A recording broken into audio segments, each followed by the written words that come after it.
સારી જીવના ભાવ મરણો તારવા કરુણા કરી સરિતા વહાવી શોધાતણી પ્રભુ વીરતે સંજીવની શોષાતી દેખી શરિતને કરુણાભિના હૃદયે કરી મુનિકુંદ સંજીવની સમય પ્રાપ્ત તણે ભાજન ભરે કુંદ કુંદ રચ્યું શાસ્ત્ર સાતિયા અમૃતે પૂર્યા ગ્રંથાધિરાજ તારામાં ભાવો બ્રહ્માંડ ન ભર્યા અહો વાણી તારી પ્રશમ રસભા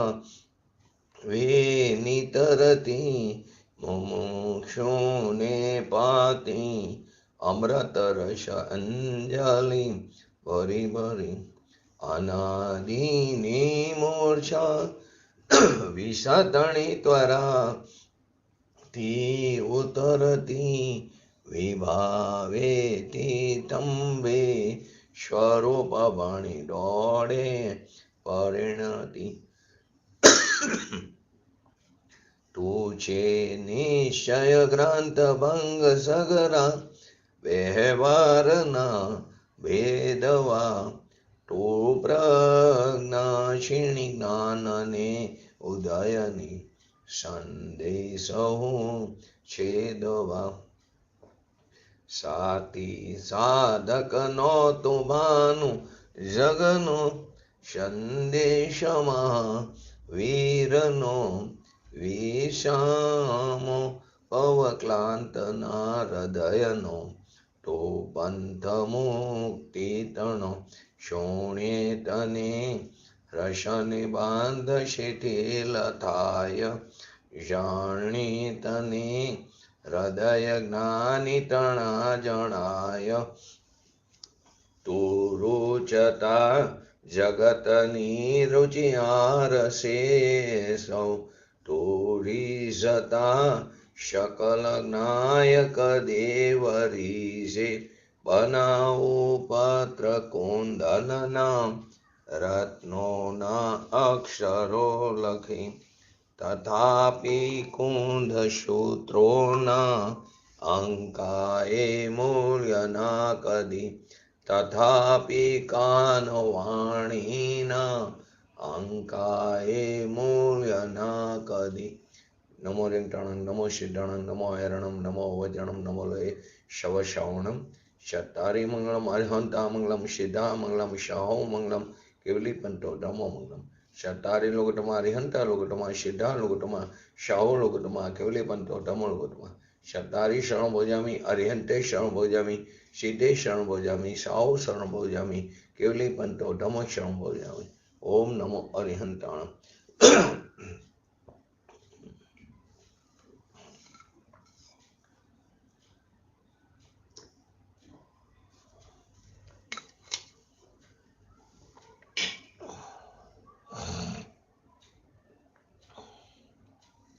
શ્રી સમયસા ગ્રંથાધિરાજ આશ્રવ અધિકારની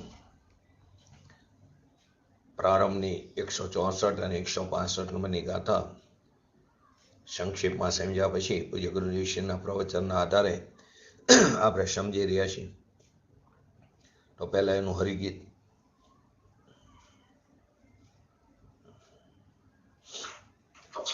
ઈચ્છાત્મને અવિરત કસાયો યોગ સન્ન અસન્ન છે એ વિવિધ ભેદે જીવમાં જીવનના અનન્ય પરિણામ છે.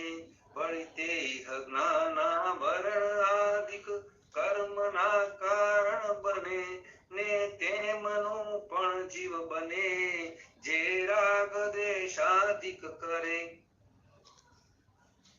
આ બંને ગાથામાં એમ કહે છે કે મિથ્યાત્વ, અવિરતિ, કષાય અને યોગ આ ચાર આશ્રવ ભાવ છે તે સંજ્ઞાના એટલે કે ચેતનના વિકારરૂપ ભાવ પણ છે અને અસંજ્ઞ અર્થાત પૂતગલના વિકાર ભાવ પણ છે.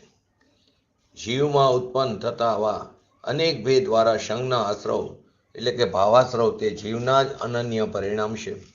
અને પછીની ગાથામાં કહે છે અસંગના આશ્રવ એટલે કે મિથ્યાત્વ આદિ દ્રવ્યાશ્રવ એટલે કે જ્ઞાનાવણી આદિ જે નવો કર્મનો જે બંધ પડે છે એ કર્મોના બંધનમાં કારણ નિમિત્ત હોય છે. કોણ? પૂર્વે કરેલો કર્મનો ઉદય. અને તે મિથ્યાત્વાદી ભાવોમાં થવામાં કોણ નિમિત્ત છે? જીવનો ભાવ કર્મ એટલે કે રાગદ્વેષાદી વિકારી ભાવ.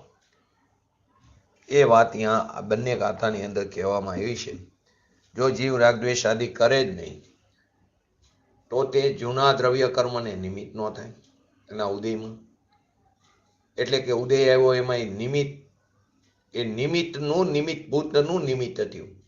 હવે એ નિમિત્ત જ ન થાય તો જૂનું દ્રવ્ય કર્મ તે નવા દ્રવ્ય કર્મના બંધનમાં નિમિત્ત ન થાય. નવો દ્રવ્ય કર્મનો બંધન ન પડે. એની અંદર ગઈકાલે છેલ્લે મોહ રાગ દ્વેષ આદિ જે આશ્રવો છે તે પોતાના પરિણામ, કોઈ એમ કે કર્મને કારણે થયા તો કે નહીં, પોતાના પરિણામને કારણે થયા છે.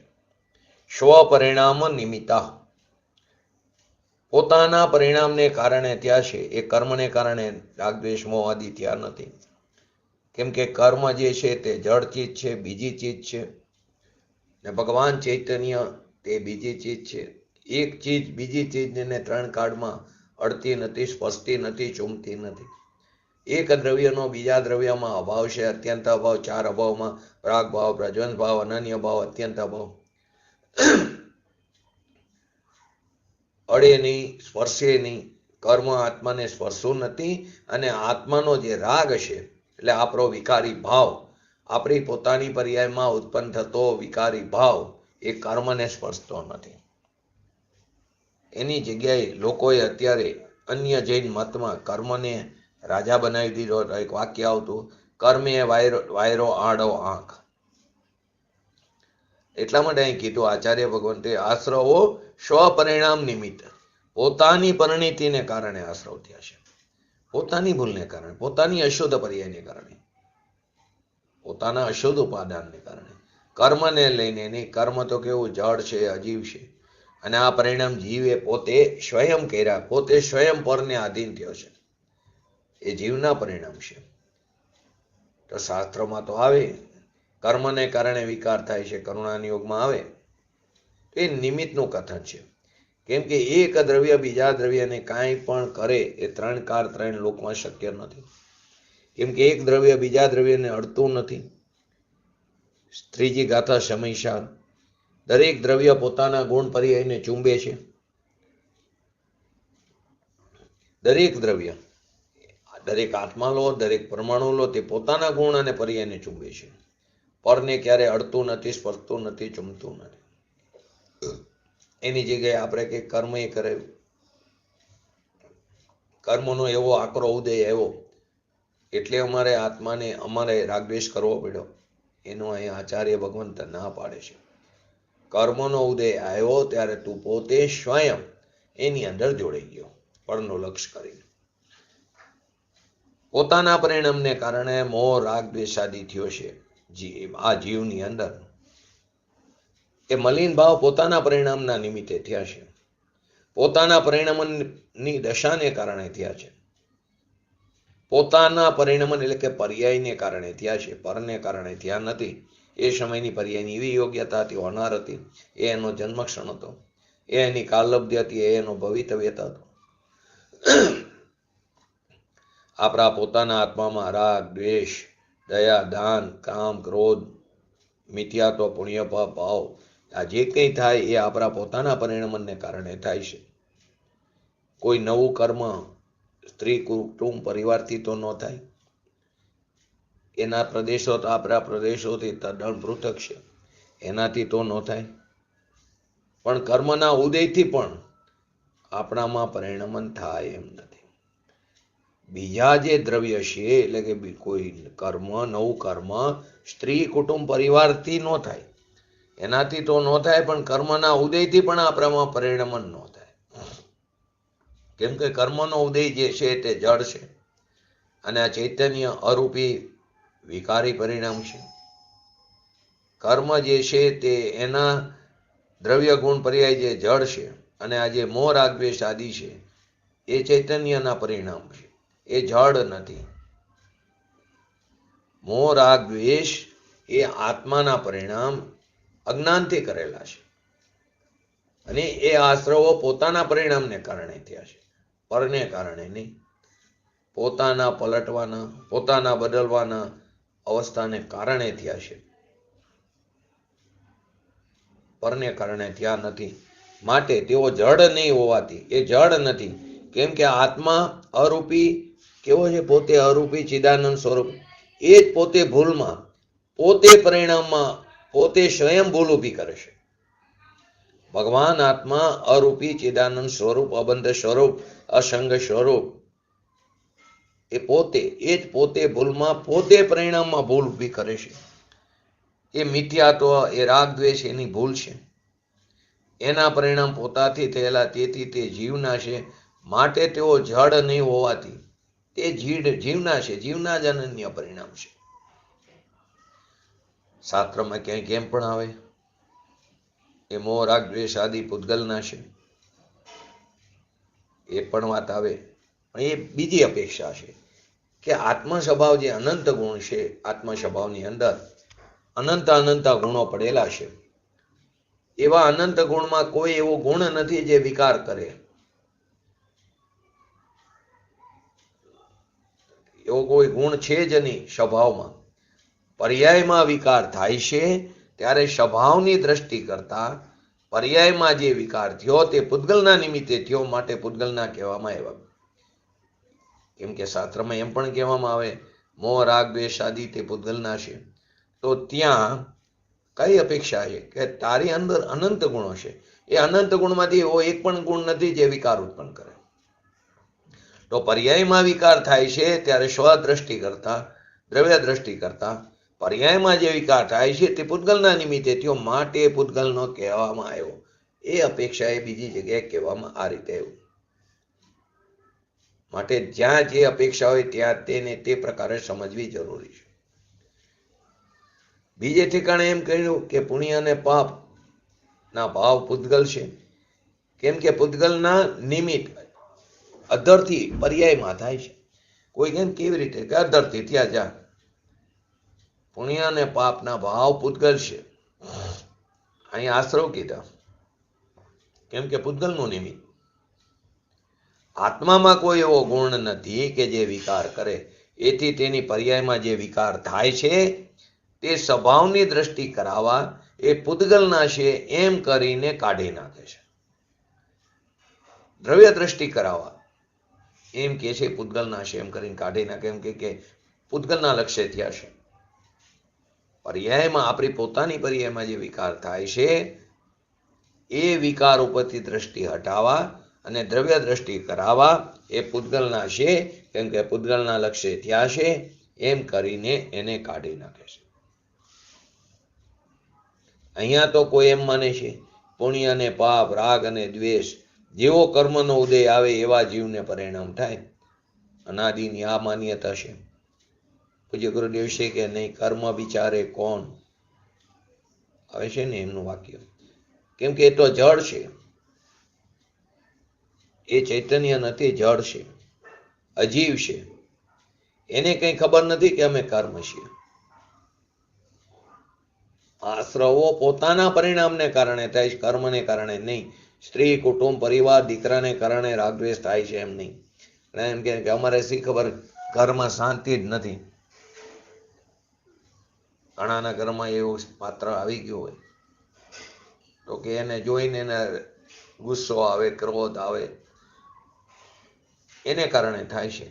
કોઈના છોકરાઓ એવા પાક્યા હોય, કોઈ છોકરાની પત્ની એવી આવી હોય, એને જોતા અણગમો થાય. કેમ કે ઘરમાં વાતાવરણ એવું ઊભું થઈ જાય ઝઘડાનું, તો કે એને કારણે થાય છે એમ નથી. એ થાય છે તારા પોતાને કારણે, તારા પોતાના પરિણામ છે. તું સ્વદ્રષ્ટિ કરતો નથી અને તું પરનું લક્ષ્ય કરે તો એ સમયે પર્યાયની એવી જ યોગ્યતા છે તો રાગ દ્વેષ આદિ થાય ત્યારે નિમિત્ત ભલે તે પર હોય,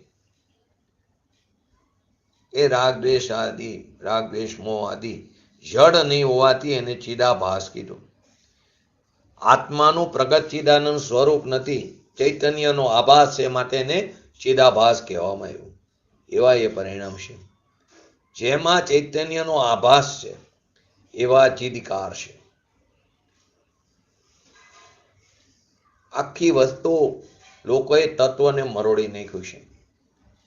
વાતે વાતે ફેર. કેમ કે તત્વની તો કઈ ખબર ન મળે. પહેલેથી લઈને જે માન્યતા લઈને આવ્યો છે, કર્મને કારણે હું રખડું છું, અમારે એવા આકરા કર્મનો ઉદય છે, અમારે એવા નિધતિ નિકાચિત કર્મ બાંધ્યા, હવે ભોગવા વગર છૂટકો નથી. કર્મની 10 અવસ્થા છે ને, બંધ, સત્તા, ઉદય, ઉપશમ, ઉદીર્ણ, સંક્રમણ, અપકર્ષણ, ઉત્કર્ષણ, નિધતિ, નિકાચિત. તો નિધતિ અને નિકાચિત ચીકણા, તો એને ભોગવા વગર છૂટકો નથી. કર્મને લઈને અમારે તકલીફ થાય છે, કર્મને લઈને અમને પ્રતિકૂળ સંયોગો મળ્યા છે. પણ કર્મ તો જળ છે, તો એને કારણે કેવી રીતે રખડે? અંતરાય કર્મની પૂજા હોય છે અન્ય જૈન મતમાં. કર્મનો નાશ કરવા માટે તમે પૂજામાં ધૂપ નાખી આવે ને, આપણે પણ અર્ઘમ નિર્વપામિતિ શ્વામાં. તો અહીંયા કઈ અપેક્ષાએ કીધું? એ અપેક્ષા સમજવી. 8 કર્મનો નાશ પણ એ કઈ અપેક્ષા? તું તારું દ્રવ્ય ઉપર દ્રષ્ટિ કર, તો 8 કર્મ ઉત્પન્ન જ નહીં થાય. એટલે 8 કર્મ ઉત્પન્ન નહીં થાય એટલે જે પૂર્વે કરેલું છે એ ઉદયમાં આવીને નીકળી જશે, નવું નહીં બંધાય. ધૂપના પરમાણુ તે સમયે ત્યાં પડવાના હતા, એને આત્મા નાખે 3 કારમાં વાત ખોટી. જેવો એ શ્લોક આવે એટલે એ ધૂપનો વારો આવે તો હાથ ધૂપ બાજુ જ જાય અને એને અર્ઘમ નિર્વપામિતિ શ્વા કરે. આત્મા તો નથી કરતો, આપણો હાથ પણ એને અડતો નથી. કેમ કે આત્મા અનંત પૂતગલ પરમાણુ, એ એક અલગ દ્રવ્ય છે, ધૂપ બીજું દ્રવ્ય છે. એક દ્રવ્ય બીજા દ્રવ્યને અડતું નથી, તો કેવી રીતે? એ સમયે ધૂપના પરમાણુ એ થાળીમાં એની યોગ્યતાથી પડવાના હતા, એને આત્મા નાખે. અહીં તો હાથની વાત જવા દો, એટલું સૂક્ષ્મ નહીં, પરંતુ આત્મા નાખે એ 3 કારમાં ખોટી વાત છે. એ પરમાણુની તે સમયની અવસ્થા થવામાં એ પરમાણુ કારણ છે. અહીં કઈ અપેક્ષા કીધું? બીજું દ્રવ્ય કારણ નથી. તે અપેક્ષાએ તે પરમાણુની જે અવસ્થા થઈ, દશા થઈ, હાલત થઈ, જે પર્યાય થઈ, એ પર્યાયનો કરતા એ પરમાણુ છે. ત્યાં સુધી તું પહોંચ્યો, બીજું દ્રવ્ય એનો કરતા નથી. પછી એમ કે છે આગળ જઈને આચાર્ય ભગવંત એમ કે જે પર્યાય ઉત્પન્ન થઈ એ પર્યાયનો કરતા તે પરમાણુ નથી. પૂર્વની પર્યાયનો વ્યય પણ નથી. એ પર્યાયનો કરતા જે ઉત્પન્ન થઈ એ પર્યાયનો કરતા તે જ પર્યાય છે. પર્યાયની પરાકાષ્ઠા સ્વતંત્રતાની બતાવે છે. અહીં અત્યારે એ વાત છે, બીજું દ્રવ્ય નથી, તો એ પરમાણુની તે સમયની અવસ્થા થવામાં એ પરમાણુ કારણ છે, આત્મા કારણ નથી. સ્વાહ કરે, હાથ હલે, એ હાથમાંથી નહીં. એ સમયે એમ જ થવાનું હતું. એની ભવિતવ્યતા હોનાર હતી. કેમ કે હાથ છે તે શરીરની પર્યાય, જડની પર્યાય છે. શરીરના પરિણામ છે, આત્માના નહીં. અને મોહ રાગ દ્વેષ આદિ જે પરિણામ છે જીવના છે, એ જડના નહીં, એ કર્મના નહીં. માટે તે જડ નહીં હોવાથી જ્ઞાનાભાસ, વાસ્તવિક ચૈતન્ય સ્વરૂપ નથી, પણ ચિદાભાસ છે. ચૈતન્ય જેવો આભાસ થાય એવા પરિણામ છે. જેમાં ચૈતન્યનો આભાસ છે એવા છે, એટલે ચિદકાર છે. આવી દિગંબર સંતોની વાણી, ગંભીર વાણી. આ વાત જૈન મતમાં બીજે ક્યાંય છે નહીં. તમે જુઓ, અન્ય જૈન મત અને ટોડરમલજી સાહેબે મોક્ષમાર્ગ પ્રકાશકમાં 5મા અધ્યાયમાં અન્ય મતમાં નાખી દીધા. જૈન મને 5મા અધ્યાયમાં અન્ય મતમાં નાખ્યા છે. એ જૈન મત જ નથી. પ્રશ્ન એક થાય, ઈચ્છા ન હોય તો એ રાગ થઈ આવે છે, એનું શું? મેં તો ઘણી ઈચ્છા ન કરી પણ રાગ થઈ આવે, એનું શું? તો એ તારી વાત ખોટી છે. ઈચ્છા નથી કોણ કહે છે? રાગ થયો એ જ ઈચ્છા છે. રાગ થયો એ જ ઈચ્છા છે. અને રાગના બે પ્રકાર લીધા, માયા અને લોભ. દ્વેષના બે પ્રકાર લીધા, ક્રોધ અને માન. તે ઈચ્છા આવી ગઈ અંદર. રાગ થયો એ જ ઈચ્છા થઈ. એટલે કોઈ એમ કે ઈચ્છા નથી ને રાગ થયો, એમ નથી. રાગ થયો એ જ ઈચ્છા છે. રાગ અને દ્વેષ એટલે કે પુણ્ય અને પાપના ભાવ, દયા, દાન, વ્રત, તપ, ભક્તિ, પૂજાનો ભાવ, એ બધો કસાય છે. એ આશ્રવ છે. એ પોતાના પરિણામના નિમિત્તે થયા છે. માટે તેઓ જડ નહીં હોવાથી એને ચિદાભાસ કીધું. એટલે કે આત્માની જે વિકારી દશા છે, વિભાવ પર્યાય છે, એ જડની વિકારી દશા નથી. પ્રશ્ન એ પણ થાય, આગળ અધિકારમાં તો પહેલા અધિકારમાં તો એને અજીવપણું કીધું, જીવાજીવ અધિકારમાં. એ કઈ અપેક્ષાએ કીધું? પોતાના સ્વભાવની, પોતાનો જે શુદ્ધ સ્વભાવ છે એની દ્રષ્ટિ કરાવવા એ વિકારની ઉત્પત્તિ પૂતગલને કારણે થઈ, એટલે પૂતગલના લક્ષ્ય થઈ, માટે તેને ત્યાં અજીવ કીધા છે. દ્રવ્ય દ્રષ્ટિ કરાવવા માટે, તારી દ્રષ્ટિ ત્યાંથી હટાવીને દ્રવ્ય તરફ કરાવવા માટે, પોતાના શુદ્ધ સ્વભાવની દ્રષ્ટિ કરાવવા માટે એ વિકારની ઉત્પત્તિ પૂતગલના લક્ષ્ય થઈ હોવાથી એને અજીવ કીધા. નિમિત્તના આધીને થઈને એ થયા છે, ઉત્પન્ન થયા છે, તો એ અજીવ કીધા.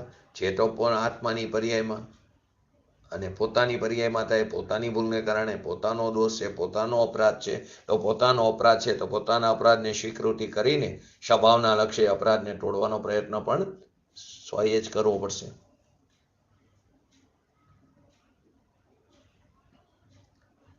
તો કે નિશ્ચયથી શું છે? તમે ઘડીકમાં આમ વાત કરો, ઘડીકમાં આમ વાત કરો. અશુદ્ધ નિશ્ચય કીધું કે એ જીવની પર્યાયમાં છે. શુદ્ધ નિશ્ચયની દ્રષ્ટિ કરાવવા એ પરિણામ પૂતગલના છે એમ કહીને કાઢી નાખવા માટે કીધું છે અશુદ્ધ નિશ્ચયની અપેક્ષા. અશુદ્ધ નિશ્ચયની કહો કે વ્યવહાર કહો, કેમ કે પરમ શુદ્ધ નિશ્ચયની અપેક્ષાએ ચારે વ્યવહાર નહીં, અશુદ્ધ નિશ્ચય નહીં, એક દેશ શુદ્ધ નિશ્ચય નહીં, સાક્ષાત શુદ્ધ નિશ્ચય નહીં, આ બધાને વ્યવહાર કહેવામાં આવ્યો. જ્યાં જ્યાં પર્યાય ત્યાં ત્યાં વ્યવહાર, કેમ કે બધા નહીંનો વિષય પર્યાય છે. પરમ શુદ્ધ નિશ્ચયનો વિષય ત્રિકારી દ્રવ્ય છે. એ જ નયાધિરાજ છે, પરમાધિરાજ છે. એની અપેક્ષાએ બાકીના 7 તે વ્યવહાર કહેવામાં આવ્યા. એટલે અશુદ્ધ નિશ્ચય કહો કે વ્યવહાર કહો, એ એની પર્યાયમાં થાય છે, એટલે પોતાના જીવની.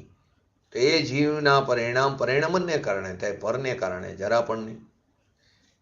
તેથી કીધું તેઓ જડ નહીં હોવાથી તેને ચિદાભાસ કીધું. આત્માની ચિદાભાસ એટલે જ્ઞાનાભાસ જેવી એની ઈ દશા છે. ચિદાભાસ એટલે આત્માની ચિદાભાસ એટલે જ્ઞાનાભાસ જેવી એની દશા છે. મિથ્યાત્વ, અવિરતિ, કષાય અને યોગ એ પૂતગલના પરિણામ, એ પૂર્વના જે કર્મ છે જેનો ઉદય આવશે, એ પૂર્વે કરેલા પરિણામના આધીને બંધાણા હતા. એના નિમિત્તે હવે એ જે પ્રકારે જોડાણા એ પ્રકારે એનો સ્થિતિ અને અનુભાગ બંધ થયો. કષાયના નિમિત્તે, યોગના નિમિત્તે પ્રદેશ અને પ્રકૃતિ બંધ થયો. તો જે પ્રકારે સ્થિતિના અનુભાગ બંધ થયો, તો સ્થિતિ પૂરી થતા ઉદયમાં આવે, અનુભાગ આવે એટલે ફર આવે. તે પૂતગલ પરિણામ પૂર્વના જે કર્મ છે, મિથ્યાત્વ એટલે દર્શનમો, અવિરતિ એટલે ચારિત્રમો, કષાય અને યોગ એ પૂતગલ પરિણામ જડ છે. એ જ્ઞાનાવણી આદિ પૂતગલ કર્મના આવવાના નિમિત્ત હોવાથી, એ જ્ઞાનાવણી આદિ 9 જે દ્રવ્ય કર્મ છે એના આશ્રવણના, એટલે આશ્રવણ એટલે આવવાના નિમિત્ત હોવાથી પૂર્વના જે કર્મ જે જડ છે એ પૂતગલના પરિણામ છે. એ જ્ઞાનાવળી પૂતગલ કર્મના આશ્રવના એટલે કે આવવાના નિમિત્ત છે. જૂના કર્મ જે છે જડ કર્મ, એ નવા કર્મને આવવાનું નિમિત્ત. ને ઓલું આશ્રવ એટલે એ પણ આશ્રવ છે. જૂના જળ કર્મ, મિથ્યાત્વ, અવિરતિ, કષાય, યોગ એ પૂતગલ પરિણામ એ જ્ઞાનાવરણી આદિ પૂતગલ કર્મના આશ્રવના નિમિત્ત હોવાથી ખરેખર એ પૂર્વના કર્મનો ઉદય છે એ આશ્રવ છે. હવે શું કે છે આગળ? મિથ્યાત્વ આદિ પૂતગલ પરિણામોને કર્મ આશ્રવના નિમિત્તપણાનું નિમિત્ત કોણ? કે પૂર્વનું જળ જે છે આશ્રવ તે નવા આવવાનું કારણ કીધું. પણ કોને કીધું? જે પૂર્વના કર્મ છે તેમાં જે મોહ રાગ દ્વેષ જેમાં નિમિત્ત થાય છે. પૂર્વનું જે કર્મ જળ કર્મ છે એ આશ્રવ નવા આવવાનું કારણ કીધું આશ્રવણનું. પણ કોને? કે પૂર્વના કર્મમાં જે મોહ રાગ દ્વેષ આદિ એમાં નિમિત્ત થાય છે એને કારણે એ નિમિત્ત.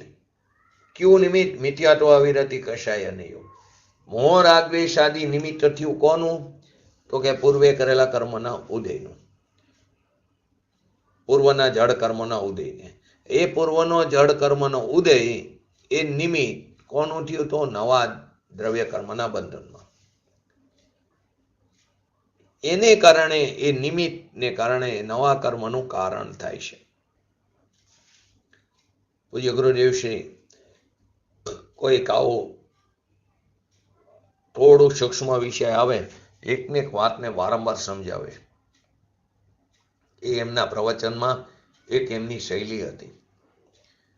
મિથ્યાત્વાદી પૂતગલ પરિણામને એટલે કે મિથ્યાત્વ, અવિરતિ, કષાય અને યોગ એ કર્મ આશ્રવના નિમિત્તપણાનું, નવા દ્રવ્ય કર્મનો જે બંધ પડે આવવામાં એ નિમિત્તપણાનું. એટલે જૂના જળ કર્મને નવા કર્મને આવવાનું નિમિત્ત. પરંતુ એ નિમિત્ત ક્યારે નવા દ્રવ્ય કર્મને આવવાનું નિમિત્ત બને? કે જીવ મોહ રાગ દ્વેષ આદિ કરે ત્યારે.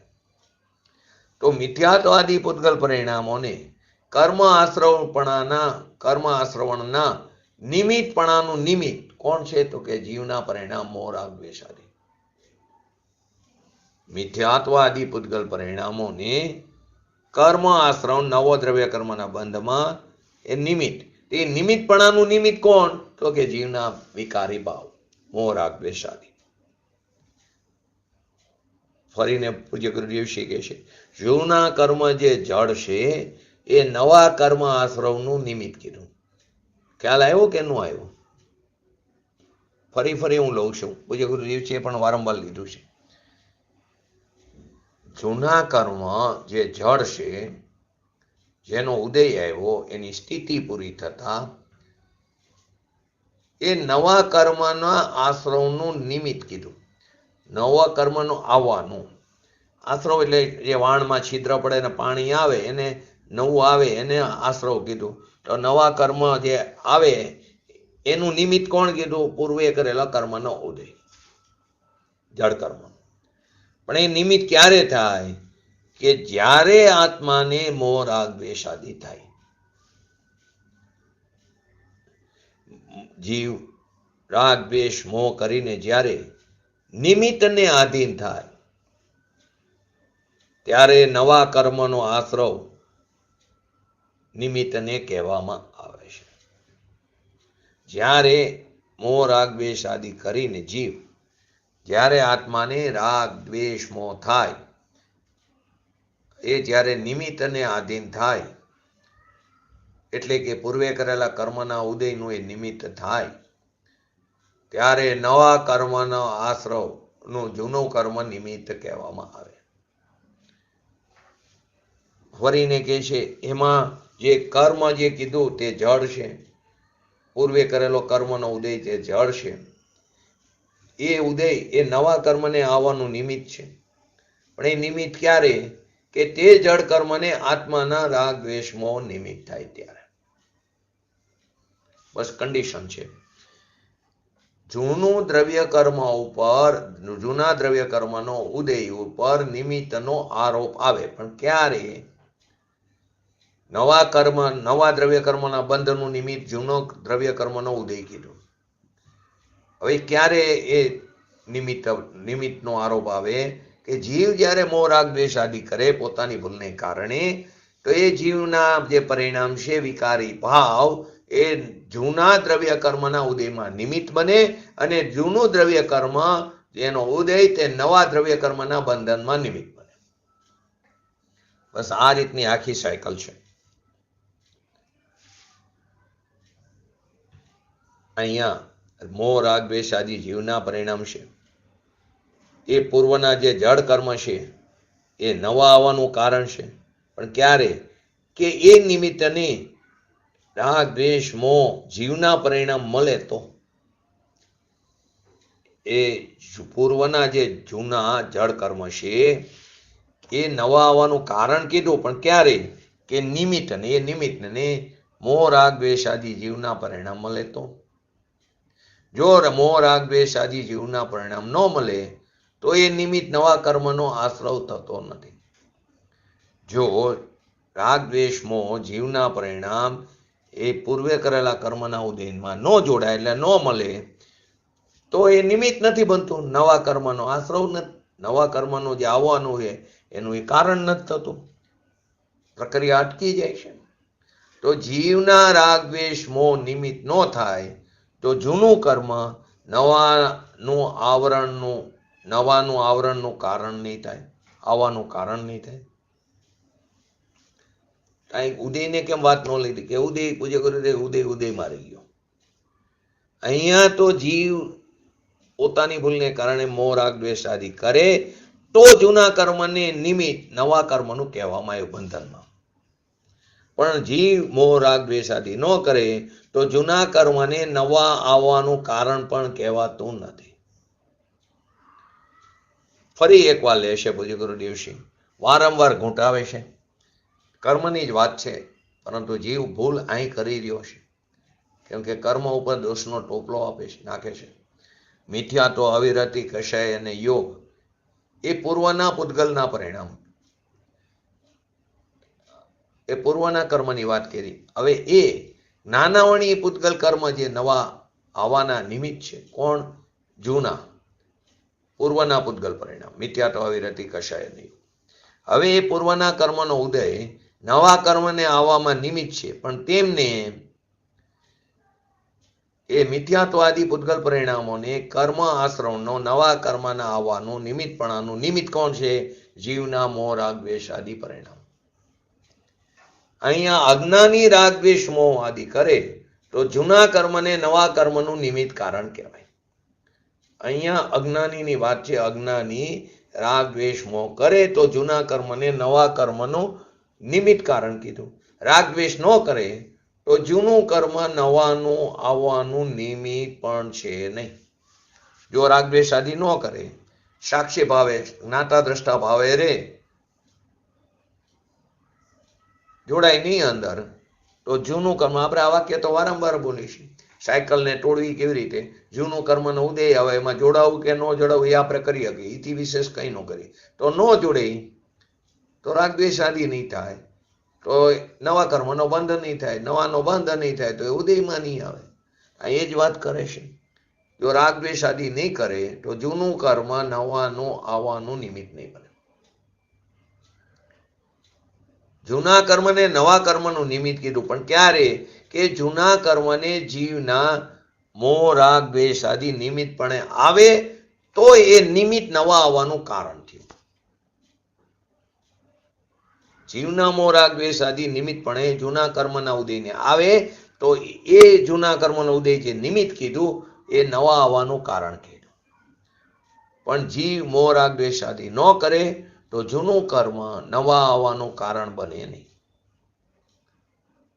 ભગવાન પોતાના પરિણામમાં, એટલે કે જ્યારે અજ્ઞાની પોતાના સ્વરૂપને ન જાણે, એનું ભાન ન કરે, એ તરફ દરકાર ન કરે, સત્કાર ન કરે, તો રાગ દ્વેષ મોહ રૂપે પરિણમે છે.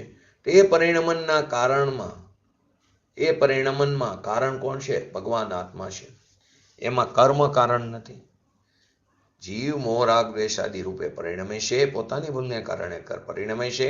માટે એ પરિણમનમાં કોણ છે? કારણ આત્મા છે, કર્મ નહીં. હવે એમ કહે છે કે જૂના કર્મ નવા આવવાનું કારણ ક્યારે થાય? કે જૂના કર્મના નિમિત્તમાં જીવ અહીંયા મોહ રાગ દ્વેષ આદિ કરે તો તેને એ જૂના કર્મના ઉદયને નવા આવવાનું કારણ નિમિત્ત કહેવાય. પણ જીવ મોહ રાગ દ્વેષ આદિ ન કરે તો જૂનું કર્મનો ઉદય તે નવા આવવાનું, નવા કર્મના આવરણનું કારણ પણ નથી. આમ હોય તો જ છૂટી શકાય, એમની આમ જ છે. જો કર્મનો ઉદય માત્ર કારણ હોય તો સર્વને ઉદય છે. જો કર્મના ઉદયને કારણે નવા કર્મનો બંધ પડતો હોય તો સંસારી લોકોને કર્મનો ઉદય તો હોય જ છે, તો કાયમ માટે બંધ પડે રાખશે તો જીવનો ક્યારેય છુટકારો નહીં થાય, મુક્ત દશાની પ્રાપ્તિ નહીં થાય. ઉદયથી જો થતું હોય તો ઉદય તો સર્વને છે, તો કદી જીવ બંધ રહિત નહીં થઈ શકે. પણ ઉદયમાં રાગ દ્વેષ મોહ પોતે કરે, સ્વયં કરે તો એ નિમિત્ત નવા આવવાનું કારણ થાય. ન કરે તો છૂટી જાય, મુક્ત થઈ જાય. જેટલા પુણ્ય પાપ દયા દાન વ્રત તપ ભક્તિના પરિણામ થાય એ જીવના પરિણામથી થાય.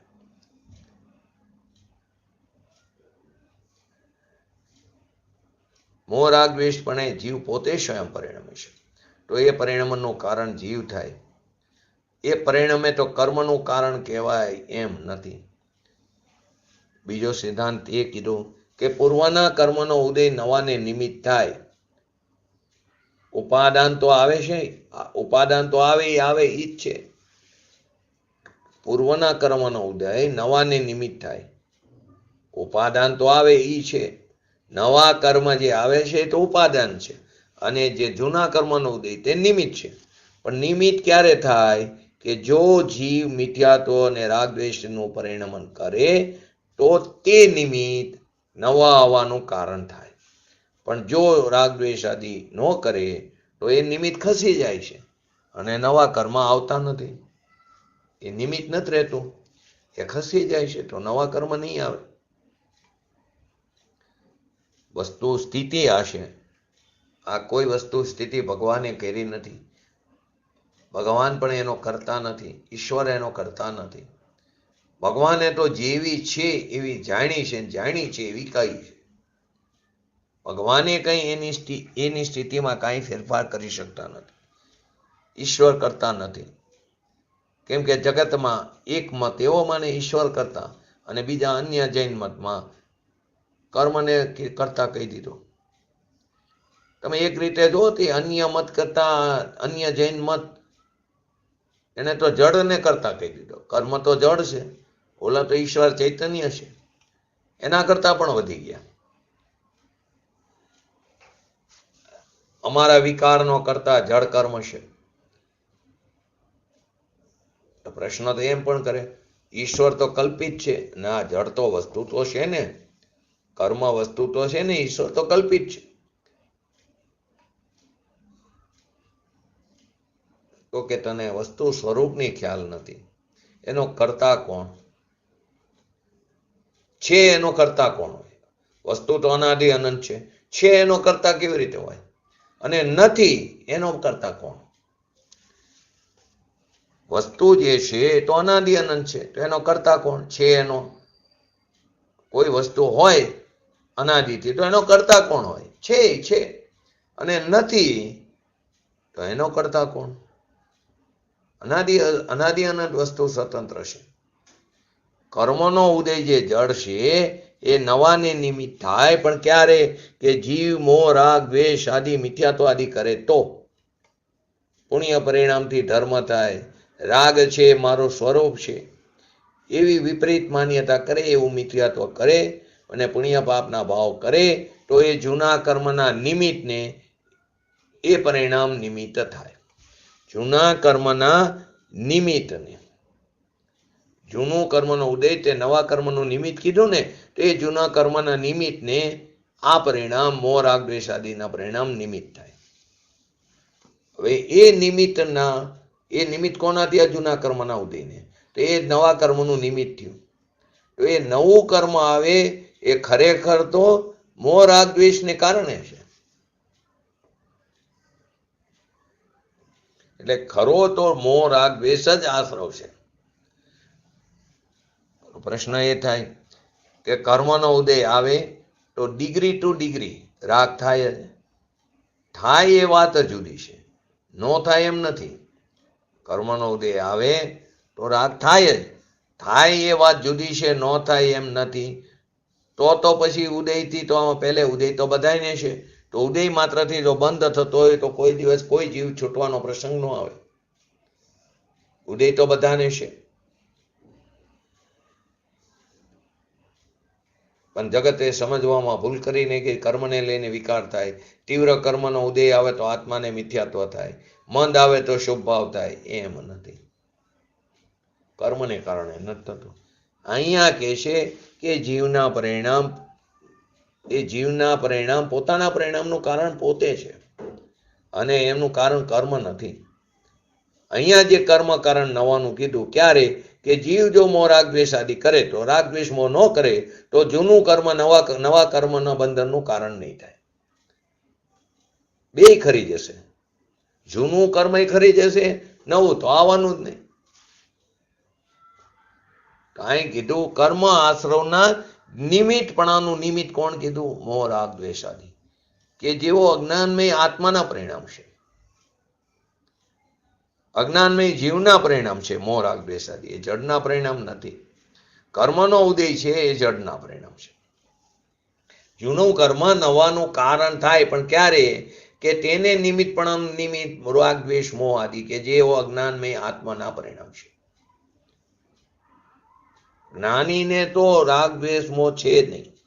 હવે આ જ્ઞાનીની વાત કરે છે, જ્ઞાનીને રાગ દ્વેષ મોહ આદિ નથી, છે નહીં. અજ્ઞાની રાગથી, અહીં પ્રશ્ન થાય, જ્ઞાનીને પણ છે ભૂમિકા અનુસાર, એ વાત જુદી છે.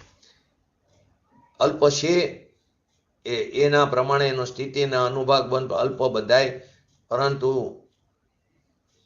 એ નથી એમ ગણીને એને કર્મનો બંધ થતો નથી એમ કહેવામાં આવે. અલ્પ થાય એમાં કેમ કે જોડાતો નથી, એનો માલિક નથી થતો, એનો સ્વામી નથી થતો. ને અજ્ઞાની જીવ એમાં જોડાઈ જાય છે. અજ્ઞાની રાગથી ધર્મ માને, પુણ્યથી ધર્મ માને, એવા મિથ્યા દ્રષ્ટિનું અજ્ઞાન પરિણામ એનામાં પોતાનામાં છે. અને એ અજ્ઞાન પરિણામ જૂના કર્મને નિમિત્ત થાય છે, અને ત્યારે જૂનું કર્મ નવા નિમિત્ત થાય છે. એ અજ્ઞાન પરિણામ જૂના કર્મના ઉદયને નિમિત્ત થાય છે, અને જૂનું કર્મ નવા કર્મને બંધનમાં આવવામાં નિમિત્ત બને છે. પૂજ્ય ગુરુદેવ શ્રી કે અમે દિગંબર સંપ્રદાય અપનાવ્યો, એ દિગંબર ધર્મ અપનાવ્યો એ પહેલા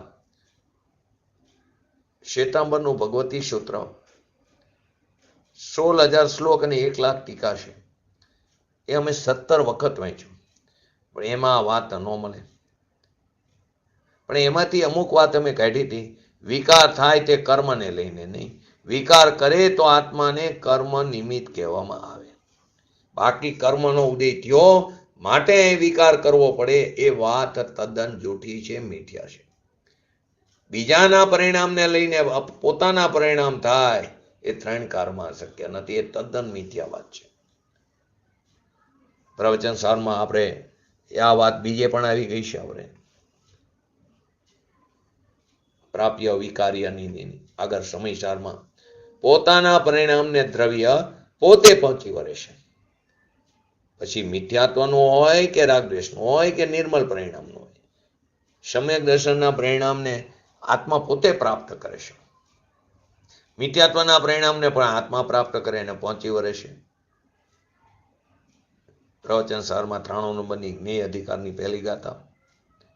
પર્યાય દ્રવ્ય ગુણથી થાય. દ્રવ્ય ગુણને એટલે દ્રવ્યને ગુણથી પર્યાય થાય છે, પરથી નહીં. વિકારી હોય કે અવિકારી પર્યાય, પણ પોતાના દ્રવ્ય ગુણથી થાય. અહીં કઈ અપેક્ષા? બીજા દ્રવ્યથી નથી થતી, બીજા કોઈ ગુણથી નથી થતી, થાય એ પોતાને કારણે. અહીં પછી ઓલી પર્યાયની સ્વતંત્રતા વાળી વાત નહીં લેવાની. એ જ્ઞેય અધિકારમાં છે, આવું જ જ્ઞેયનું સ્વરૂપ છે.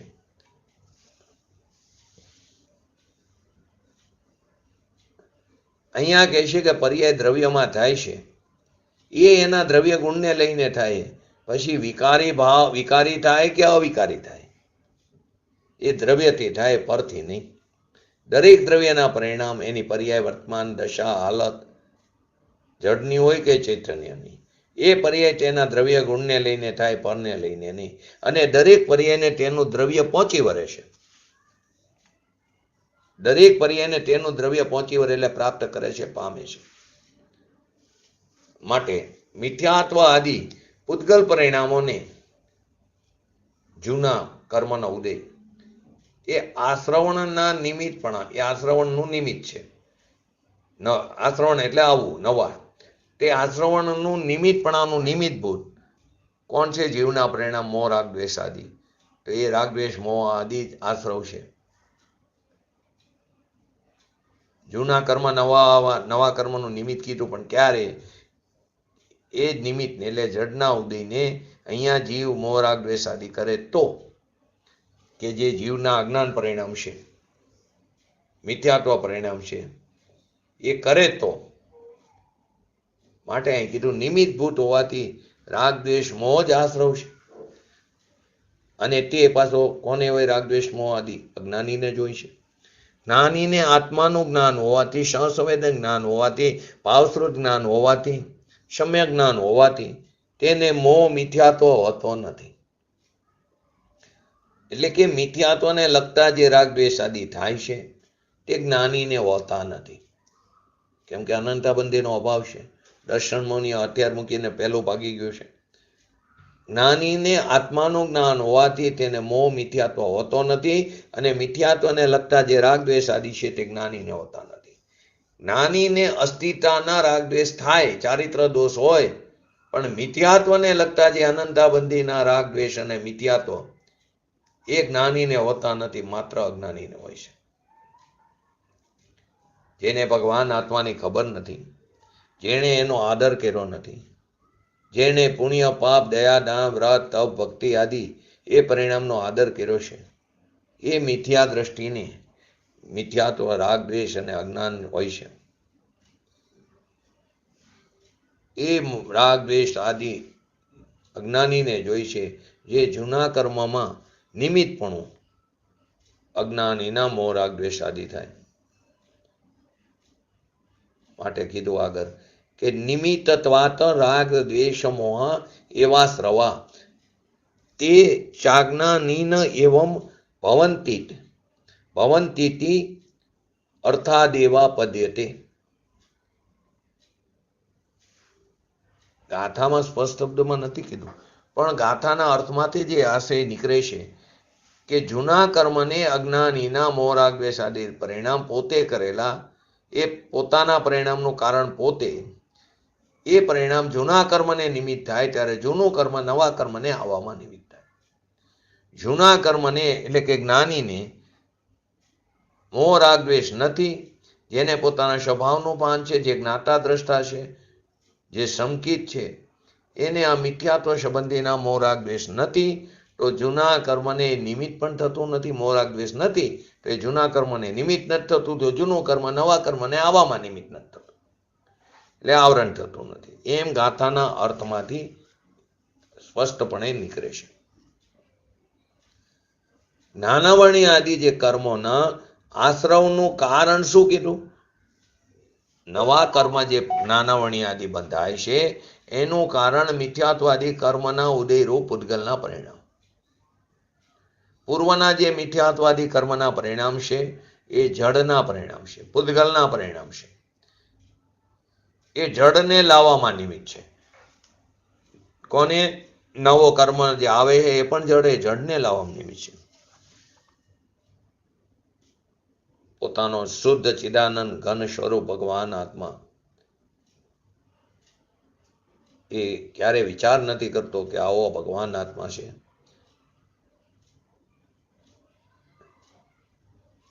વિચાર કરે તો આ દશા ન આવે, દશામાં પલટો આવી જાય. પરંતુ સ્વભાવનું ભાન ન હોવાથી નવા કર્મ આવે તો એ પૂર્વના જે પૂતગલ કર્મ જે જડ પડ્યા છે, પૂર્વના બંધાયેલા, એ કર્મ નવા આવવામાં નિમિત્ત છે. નવા આવે છે પરિણામ, ખરેખર નવા જે કર્મ આવે છે, બંધાય છે જે પરિણામ, એ તો ખરેખર એના પોતાના ઉપાદાનની યોગ્યતાથી બંધાય. પણ નિમિત્ત કોણ છે? કોઈ પણ કાર્ય થાય તો ઉપાદાન નિમિત્ત હોય ને, તો ઉપાદાન તો એ કર્મ જે નવું કર્મ બંધાણું જ્ઞાનાવણી આદિ એ સમયની એ કર્મની એવી જ યોગ્યતા, એ પર્યાયની એવી જ યોગ્યતા હતી.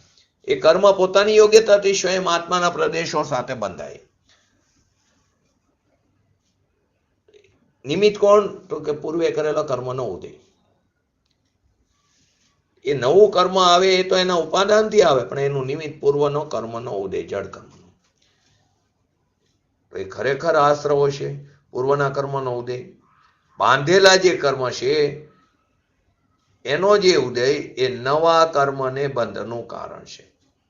વળી તેમને કર્મ આશ્રવના નિમિત્ત ભૂત નિમિત્ત કોણ છે? જીવનો મોહ રાગ દ્વેષાદિ, જીવના પરિણામ. જૂના કર્મ જે છે તે નવા કર્મનો આવવાનું નિમિત્ત. નવું કર્મ આવે છે તેના ઉપાદાનની લાયકાતથી, પણ નિમિત્ત કોણ છે?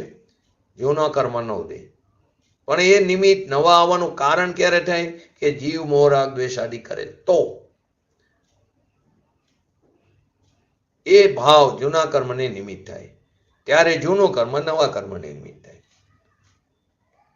આટલું છે જ, થોડું સૂક્ષ્મ પણ વારંવાર લીધું એટલે ખ્યાલ આવી ગયો કે પ્રક્રિયા છે આખી. વસ્તુ સ્વરૂપની ખબર વિના અનાદિથી આપણે 4 ગતિમાં 84 લાખ યોનિઓમાં રખડી રાખી છે. એક યોનિમાં અનંતવાર જન્મ મરણ કરી ચૂક્યા છે. પોતાનો ભગવાન આત્મા પૂર્ણ શુદ્ધ ચિદાનંદ ઘન સ્વરૂપ છે. છતાંય આપણે પૂર્વના બાંધેલા કર્મ પોતાના પરિણામોના નિમિત્તે પોતે ભૂલ કરી મોહ રાગ દ્વેષ આદિ કર્યો, ભાવ કર્મ કર્યું, તો એને કારણે નવા કર્મનો જે બંધ પડ્યો, એ નવા કર્મનો બંધ પડ્યો એ મોહ રાગ દ્વેષ આદિ ડાયરેક્ટ નિમિત્ત નથી. એ કોને? એની પહેલાના જૂના કર્મના ઉદયને નિમિત્તે. અને એના પહેલાના જૂના કર્મ એ સમયના નવા દ્રવ્ય કર્મનો જે બંધ પડ્યો એમાં નિમિત્ત થાય, ને એનો અત્યારે ઉદય આવ્યો, એ ઉદયનું નિમિત્ત અત્યારે જીવના મોહ રાગ દ્વેષ આદિ પરિણામ, અને એ જે પૂર્વે કરેલા કર્મનો ઉદય તે નવું કર્મનો બંધ પડશે એનું નિમિત્ત થાય છે. આ વસ્તુ સાધારણ વસ્તુ છે, પરંતુ અભ્યાસ ન હોવાથી, અનઅભ્યાસ હોવાથી આપણે એનું ભાવભાષણ થતું નથી. માટે આપણે 84 લાખ યોનિઓમાં એક ઉત્પત્તિના સ્થાનમાં અનંત વાર થાય આપણે ઉપજ્યા. એનું કારણ શું? મિથ્યાત્વ. મિથ્યાત્વ એ જ અજ્ઞાન છે. બહુ સરસ એક્ઝામ્પલ આપી છે. અજ્ઞાન એ જ મિથ્યા છે. લો ચુંબકનો એક્ઝામ્પલ આપ્યું છે. પૂજ્ય ગુરુદેવશ્રીના પ્રવચનમાં એક શૈલીમાં દ્રષ્ટાંત પણ હોય, દ્રષ્ટાંતથી સિદ્ધાંત ઉપર લઈ જાય.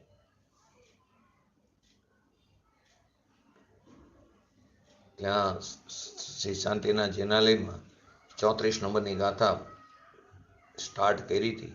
એમાં પણ એક સરસ એક્ઝામ્પલ આપે ધોબીનું.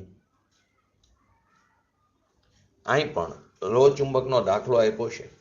લો ચુંબક હોય ને એક સોય હોય, તો એ સોયમાં લો ચુંબકના સંસર્ગથી સોયમાં પોતાના પર્યાયમાં લો ચુંબકના સંસર્ગથી સોયમાં એટલે કે પોતામાં એવી પર્યાય ઉત્પન્ન થાય છે કે લો ચુંબક તરફ ખેંચાઈ જાય.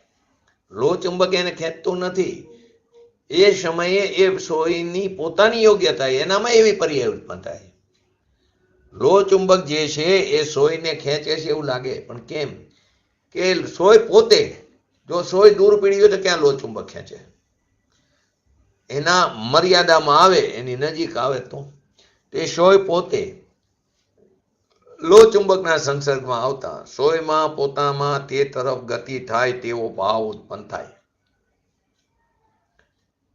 લોકો બહાર જઈને કહો આ વસ્તુ, પહેલા હોસ્પિટલમાં દાખલ કરી દે કે આ અમને ટ્રીટમેન્ટની જરૂર છે મેન્ટલ.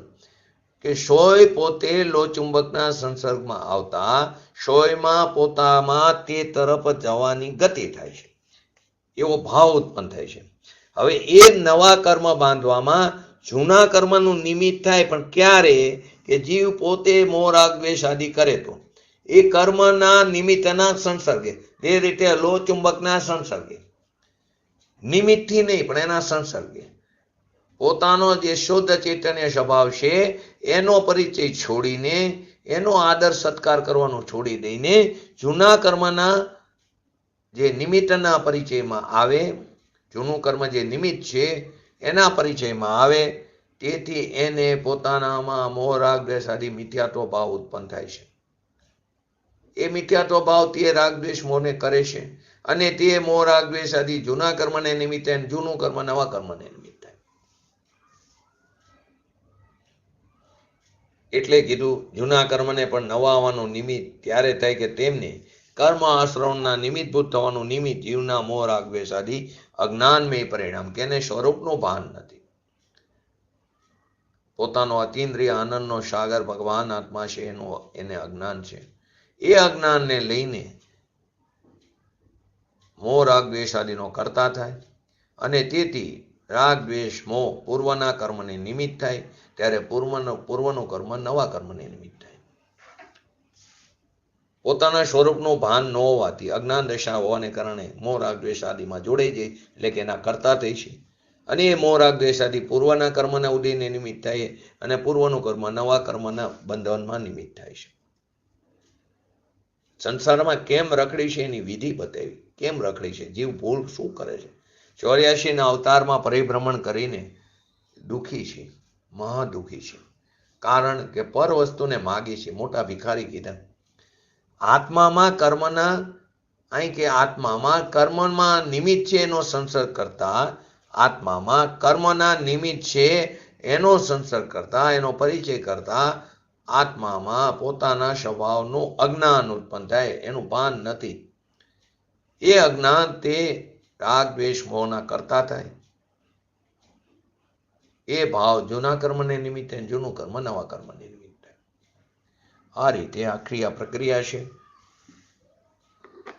વિશેષ સ્વાધ્યાય કદાચ સોમ મંગળ નથી, આ શુક્રવાર થયો ને, તો સોમવારે જો અસ બારગામ છું તો સોમવારે પહોંચી જઈશ, એટલે જે તે જગ્યાએ તો સોમવારે ત્યાંથી સ્વાધ્યાય આપણે લેશું તો આ ગાથા પૂરી થઈ જાય.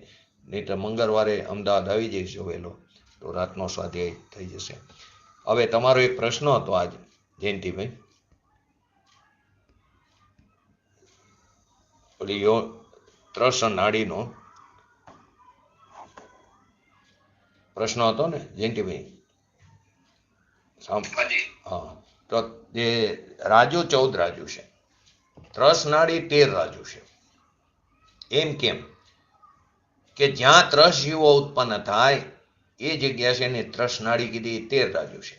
તો એક રાજુ છે તે લોકના તર્ય છે, જેને મહાનિગોદ કીધી, કલ ભૂમિ, ને એ સ્થાવર જીવ છે. ત્રસ નાડી એટલે જ્યાં ત્રસ જીવો ઉત્પન્ન થાય એ 13 રાજુ એ વચ્ચે, અને નીચે લોકના તર્ય એક રાજુ એ મહાનિગોદ છે, કે જેને કલ ભૂમિ કીધી, ત્યાં નિગોદના જીવ એટલે કે સ્થાવર જીવો ઉત્પન્ન થાય. ખ્યાલ આવી ગયો? એટલે 13 રાજુ છે. તમે વિચાર લોકના તળિયે એટલે આપણે નરક છે નીચે. હા, તળિયે હાથની નરક નીચે. તમે વિચાર મેં કીધું લોકનું માપ ને ત્રસનું માપ કેવી રીતે? ના, આ રીતે છે. આ રીતે ત્રસને રહેવાનું સ્થાન ખાલી 13 રાજુ. એકેન્દ્રિયને રહેવાનું સ્થાન 343 ઘન રાજુ છે. આપણે રહેવાનું સ્થાન ખાલી 13 રાજુ, અને એકેન્દ્રિય 343 ઘન રાજુમાં રહે. બધે રહે એકેન્દ્રિય જો સ્થાવર. આપણે જેવી રીતે આ જે જાનવરો છે એ સ્વર્ગમાં એસી રીતે ક્યાં સ્વર્ગમાં એવી રીતે જાનવરો હોય, આપણે ધારો કે આજે ગાય બળદ ભેંસ ના, તો એ લોકો લખે છે 2 ઇન્દ્રિય થી 5 ઇન્દ્રિય, તો 5 ઇન્દ્રિયમાં આનું આવે એટલે આવા જાનવર નહીં. આપણે જે બળદ ને કે ભેંસ ને એવું બધું ન હોય. એકેન્દ્રિય તો હોય ને આખા લોકમાં.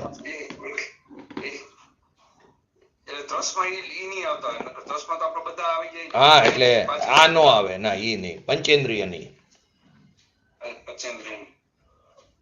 બરાબર. ચાલો જીનવાણી સ્તુતિ.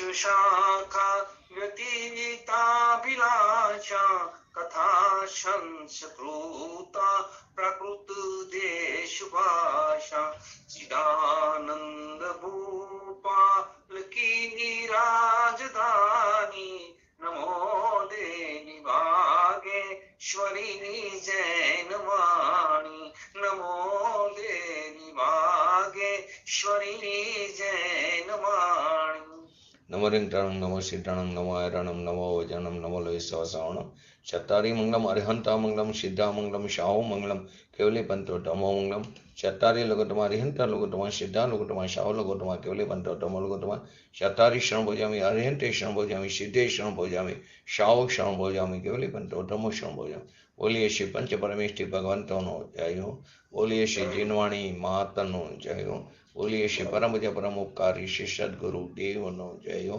बोलिए श्री प्रसमूर्ति भगवती मातनो जय हो बोलिए श्री सनातन जैन दिगंबर धर्मनो जय हो जय हो जय हो जय